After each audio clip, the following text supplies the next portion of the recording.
Hey folks, Gary here. Happy Friday to you, and I hope you're staying warm.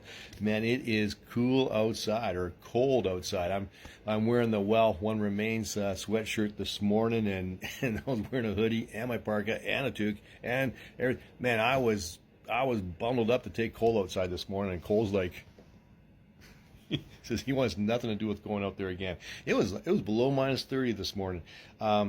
But you know what? It's not so bad. I mean, that -30 is -30. But other parts of Saskatchewan, oh wow, they were like in like -35 degrees Celsius. Like, oh, that's cold.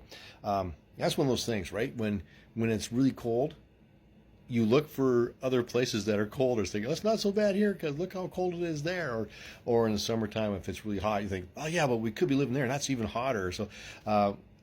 I don't know if that's a good way to look at things or not, but we always compare and we go, okay, it's not so bad because of this. Well, I want to do kind of the opposite this morning. We're looking at Revelations 22, verses 1 to 6, and it's talking about heaven. And you may have heard this expression once before where it says, oh, they're so heavenly minded, they're no earthly good.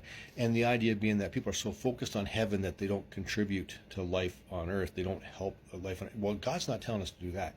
God's telling us we need to be a blessing to the people around us and really bless them and take care of them.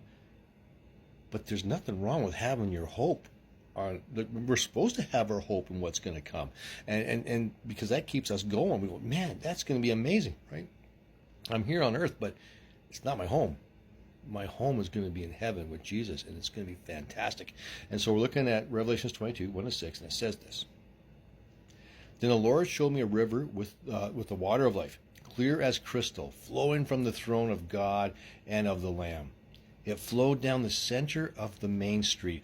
On each side of the river grew a tree of life, bearing 12 crops of fruit, with a fresh crop each month. The leaves were used for medicine to heal the nations. No longer will there be a curse upon anything. No longer will there be a curse upon anything. That is just so huge.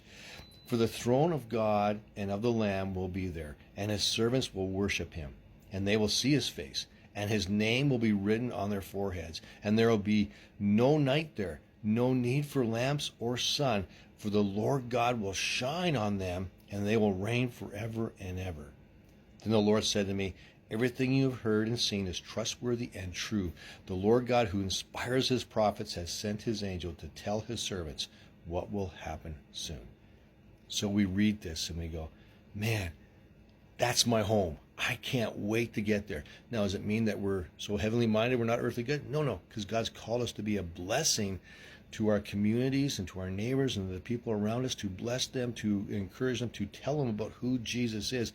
We still got stuff to do here. And life is really good. I'm not saying that this is horrible by any means, because God has blessed us and God has given us the ability to live fairly well. I mean, it's super cold outside, but I'm not cold now. And I'm really enjoying the people around me. So life is really, really good. But at the same time, there's nothing wrong with having one eye to the future and saying, this isn't actually my home. It's good. My home is waiting for me, and it's going to be amazing. So have an awesome day. Stay warm. One tip there, dress like you got to walk where you're going. If you're driving someplace, dress like you actually got to walk, because you might have to. Be safe. Don't get frostbite. Don't get too cold. Have an awesome, awesome Friday.